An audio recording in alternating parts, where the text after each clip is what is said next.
Hello दोस्तों, यहाँ पर मैं आपको बताने वाला हूँ मध्य प्रदेश शिक्षक भर्ती वर्ग 2 हिंदी साहित्य का मेरा 20 अप्रैल को पहली शिफ्ट में ही पहला पेपर था। और मैंने आपको एक वीडियो पोस्ट करके बताया भी था कि मैं आप लोगों को ज़्यादा से ज़्यादा प्रश्न देने वाला हूँ कि आप लोगों का हिंदी का पेपर आपका अगर आएगा तो किस प्रकार का आ सकता है, और मेरा आया है तो कैसे कैसे प्रश्न आए थे और क्या क्या मुझसे पूछा गया था, किस टॉपिक से कितने प्रश्न मुझसे पूछे गए थे और किस प्रकार का जो है वो पेपर का लेवल रहा था।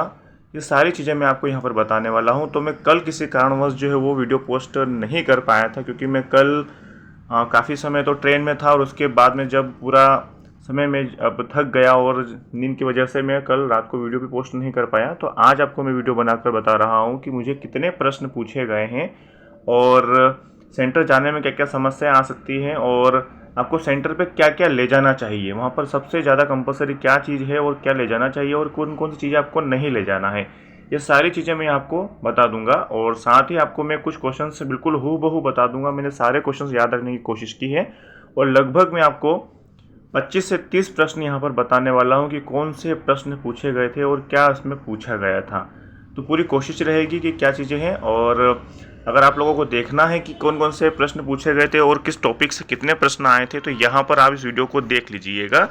जैसा कि मैंने एक पीडीएफ बना ली है और सारे टाइम मैंने बस यही चीज़ याद रखी कि क्या क्या प्रश्न पूछे गए थे, तो वो मैं आपको यहाँ पर बता दे रहा हूँ। तो अगर आप यहाँ पर पीडीएफ देखते हैं तो 20 अप्रैल 2025 पहली शिफ्ट पहला पेपर और मध्य प्रदेश शिक्षक भर्ती वर्ग 2 हिंदी साहित्य। तो मेरा पहला प्रश्न था दोस्तों कि सोर्स यानी अपभ्रंश की कौन सी भाषा थी, यानी कि भाषा है। और मुझे नीचे 4 प्रश्न दिए गए, ऑप्शंस दिए गए थे, उन चारों में से एक ढूंढना था। तो सोर्स यानी अपभ्रंश, यानी कि आपको एक प्रश्न तो अपभ्रंश देखने को मिलेगा ही मिलेगा। जैसे कि आज पेपर होने वाला है, अब बस लगभग थोड़ी देर बाद जो है वो बच्चे छूट जाएंगे और कई प्रश्न मेरे पास आने वाले हैं जिनसे मैं आपको बता दूंगा कि क्या आप दोबारा से अपभ्रंश से प्रश्न पूछे जा रहे हैं या नहीं। तो आप कम से कम अपभ्रंश तो जरूर देख लीजिएगा कि कौन से अपभ्रंश में कौन सी भाषा आ रही है। तो आपका 1 नंबर तो यहाँ से कंफर्म हो जाएगा।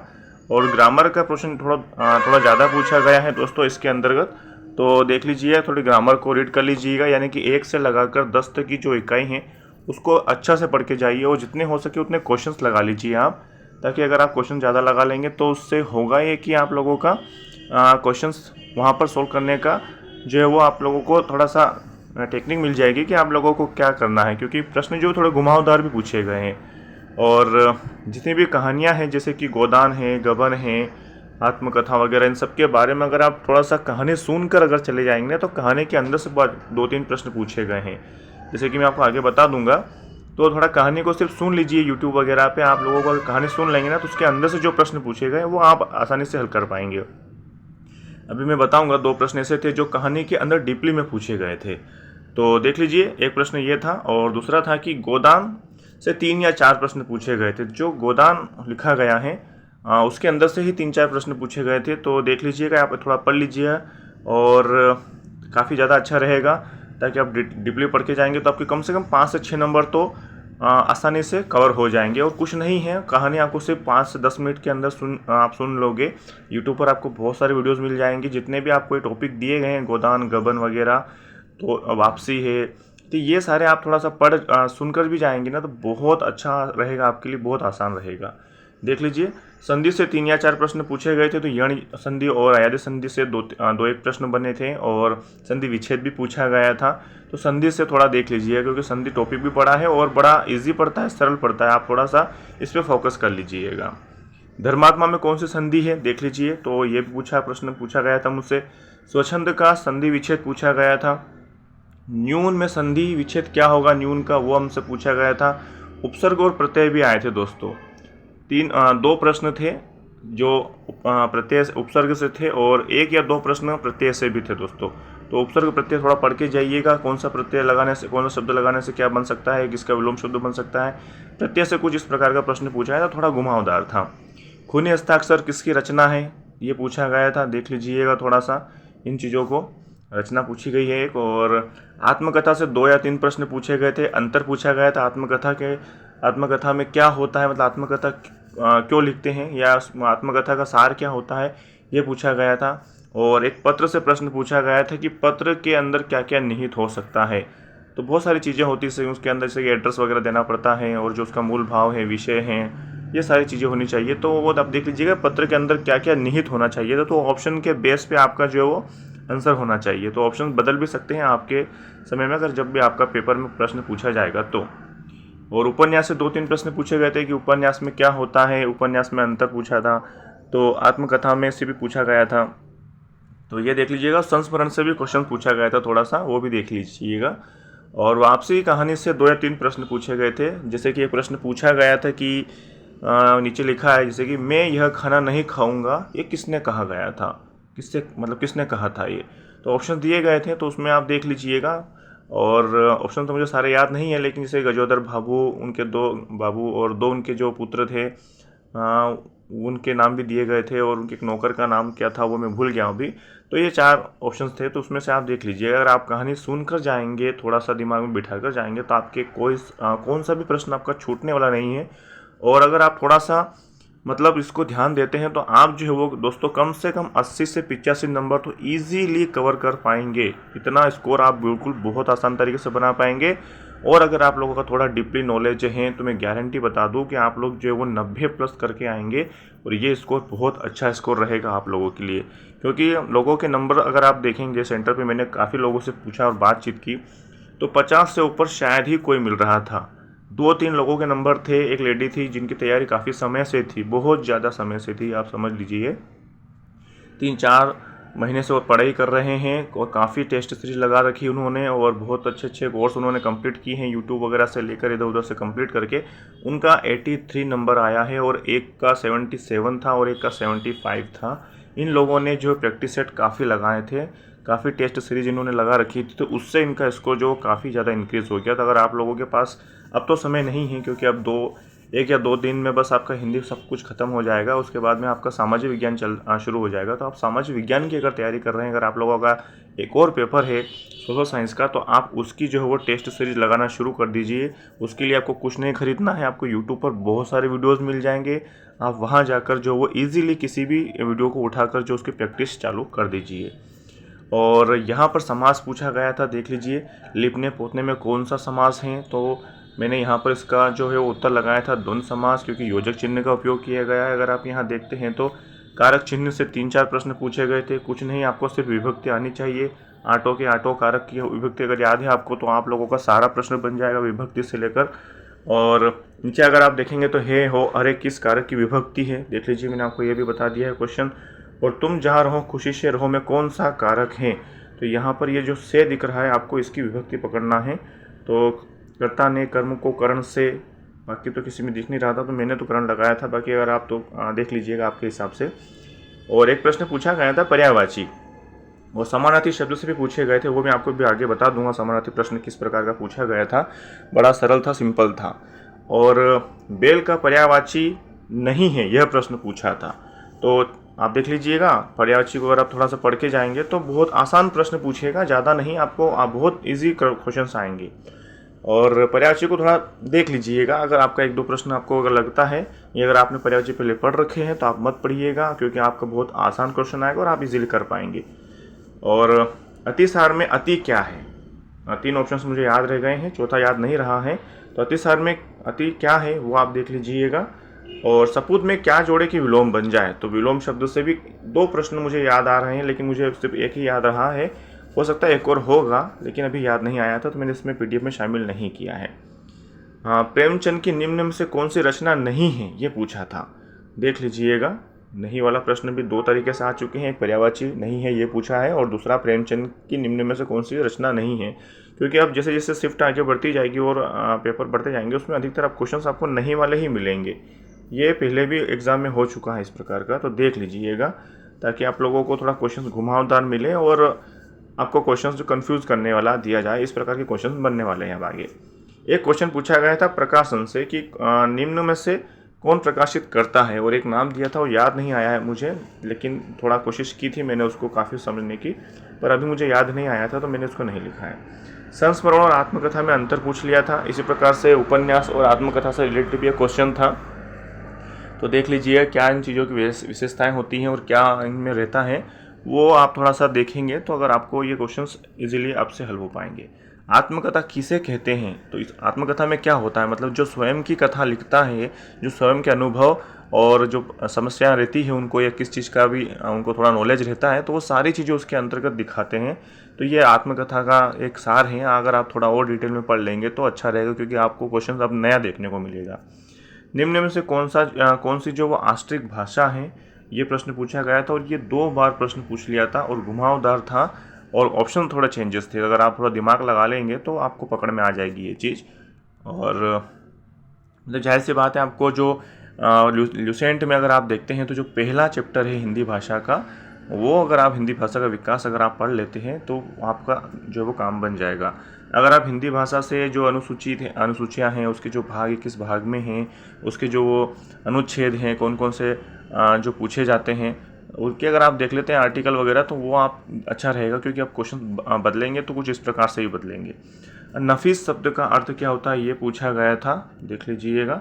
और 2 मुहावरे आए थे, जैसे कि घर सिर पर उठाना और नाक पर गुस्सा होना, कुछ इस प्रकार का ही था, लेकिन उनको वाक्य में प्रयोग करके इन्होंने दिया था। तो आप मुहावरे जरूर देख के जाइएगा, क्योंकि आपके 2 नंबर तो यहाँ से कंफर्म हो जाते हैं फिर, क्योंकि छोटा टॉपिक है और अधिकतर मुहावरे तो अगर आपने पढ़े हैं तो आपको इजीली रिपीट करने में कोई ज़्यादा दिक्कत नहीं होगी, थोड़ी देर में आपका जो है वो कंफर्म हो जाएगा। वर्णमाला से 2 या प्रश्न पूछे गए थे, 2 या 3 प्रश्न थे दोस्तों। तो संघर्ष पूछा गया था एक, और उन्होंने पूछा था कि घोष अघोष आपके इसमें कंफर्म पूछ सकता है, तो आप देख लीजिएगा। जैसे कि मैंने कहा था कि शब्द अर्थ पूछ लिया जाता है, तो तरणी और तरणी में दोनों में अंतर पूछा गया। तो यहाँ पर तरणी की मात्रा एक में चेंज थी, मैंने पीडीएफ बनाया है तो दोनों में सेम हो चुकी है। तो तारणी नहीं है, ये तरणी है, तरणी। एक में तरणी में मात्रा इधर से थी और एक तरणी में मात्रा इधर से पूछी गई थी, तो इन दोनों के अर्थ पूछे गए थे। तो देख लीजिए, मेरा तो ये क्वेश्चन वैसे गलत हो चुका है, क्योंकि एक तरणी का मतलब होता है, तरणी का मतलब होता है एक का नाव, अगर इसमें यह मात्रा रहती है तो, और अगर पीछे की मात्रा हो जाती है तो, यानी कि बड़ी की मात्रा हो जाती है तो शायद सूर्य होता है। तो आप थोड़ा सा इसको समझ लीजिएगा। नीचे सम्मति और सम्मति का अर्थ पूछा गया था। तो एक सम्मति का अर्थ तो उन्होंने खुद दिया था, बुद्धि, और इसका पूछ रहे थे। तो सम्मति का मतलब यूँ तो थोड़ा सा क्वेश्चन में टाइप में मुझे ऐसा लग रहा था, लेकिन सहमति होना चाहिए था, तो मैंने तो सहमति लगा दिया था इसमें। और एक प्रश्न ये भी था कि अगर यह व्यक्ति दूसरे देश में किसी और समय में जन्म लेता तो शायद यह व्यक्ति सेना में किसी सेना का सेना अध्यक्ष होता।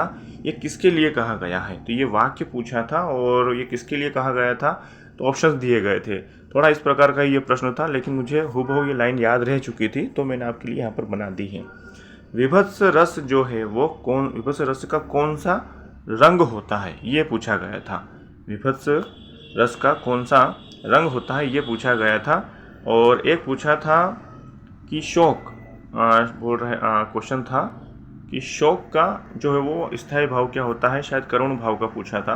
तो ये देख लीजिएगा, रस के बारे में आपसे 1 या 2 प्रश्न देखने को मिल रहे हैं, तो आप रस पढ़ लेते हैं तो आपके 2 नंबर यहाँ से कंफर्म हो जाएंगे। और रस जो है वो भी छोटा जो है वो टॉपिक ही है। एक अगर मैं आपको बता दूं तो मुझे याद आ रहा था, घन घोर छाए बदरा, ऐसे करके कुछ पंक्तियां दी गई थी, और उसमें पूछा था कि कौन सा अलंकार है।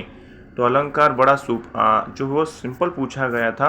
एक क्वेश्चन था कि समय जो है वो एरोप्लेन हवाई जहाज़ की तरफ भाग रहा है। समय, लाइन मेरे को याद आ चुकी है अभी, समय जो है वो हवाई जहाज़ की जैसे भाग रहा है या दौड़ रहा है, ऐसा प्रश्न था। और पूछा गया था कि इसमें कौन सा अलंकार है, ये हमसे प्रश्न पूछा गया था। तो अलंकार से भी 2 प्रश्न बनते हैं दोस्तों आपके, और कंफर्म आपके भी एग्जाम में आने वाले हैं। तो आप लोग देख लीजिएगा, बहुत ज़्यादा आपको हेल्प मिलेगी इस चीज़ से। और मैंने आपको क्वेश्चंस बता दिए हैं। तो एक था कि घन घोर छाए घन घन बदरा, ऐसे करके था, तो उसमें घ वाले वर्ण की आवृत्ति हो रही थी, तो मैंने वहाँ पर अनुप्रास अलंकार लगा दिया है। तो आप लोग देख लीजिएगा। और एक पैराग्राफ आया था जिसमें प्रेमचंद से संबंधित 5 प्रश्न पूछे गए थे, मतलब प्रेमचंद के बारे में ही वो पूरा था, उन्होंने क्या क्या किया, क्या क्या चीज़ें हो चुकी हैं, उनको क्या कहा जाता है। तो बड़ा इजी था पैराग्राफ, कुछ नहीं, आपको सारे के सारे क्वेश्चंस के आंसर पूरे पैराग्राफ में से मिल जाएंगे। और आपके ये 5 नंबर जो दोस्तों कंफर्म पक्के रहेंगे। ये 5 नंबर आपको कहीं नहीं जाना है। आपको अगर पैराग्राफ अगर आप एक बार में ही पढ़ लेते हैं बड़ा इजी, तो 2 मिनट में ही आपके 5 नंबर कंफर्म हो जाएंगे। आपको इसको ज़्यादा समय देने की ज़रूरत भी नहीं है, एक ही पेज पर आता है। दो भाग में आपका पेपर आएगा, वो मैं आपको दिखा देता हूँ। आपका ए सेक्शन और एक बी सेक्शन में क्वेश्चंस आएंगे। ए सेक्शन में दोस्तों आपके 95 क्वेश्चंस रहेंगे और बी क्वेश्चन में आपके सिर्फ 5 क्वेश्चन रहेंगे, यानी कि एक पैराग्राफ टोटल आपका 5 नंबर का रहेगा। और ए वाले जो पैराग्राफ जो रहेगा आपका सेक्शन, उसमें 95 क्वेश्चन आपसे पूछे जाएंगे। हर एक क्वेश्चन का 1 नंबर है, माइनस मार्किंग नहीं है। आप लोगों को सारे प्रश्न करना है, एक भी क्वेश्चन छोड़ के नहीं आना है। और अगर आप जब टिक लगाते हैं तो ध्यान रहिएगा, जब भी आप टिक लगाएं तो आपका जो भी नंबर आपने किया है, जैसे कि 5 नंबर का प्रश्न कर रहे हैं, तो उस नंबर का जो रंग रहेगा दोस्तों वो हरा रंग होना चाहिए। आप देख लीजिएगा, अगर हरे नंबर पर है, हरा अगर कलर का है आपका, तो इसका मतलब ये है कि आपने उसको राइट कर दिया है। अगर पीला है तो इसका मतलब समझ लीजिएगा कि आप लोगों ने उसको ठीक से देखा नहीं है, किया नहीं है, विजिट नहीं किया है। तो ये थोड़े से इंस्ट्रक्शंस है, वो मैं आपको बता दे रहा हूँ। अब आप लोगों को मैं बता देता हूँ कि आप लोगों को एग्ज़ाम हॉल में जब आप जाते हैं या एग्ज़ाम हॉल में जाने से पहले जब भी आप रिपोर्टिंग के समय पहुँचेंगे तो आप लोगों के पास क्या होना चाहिए।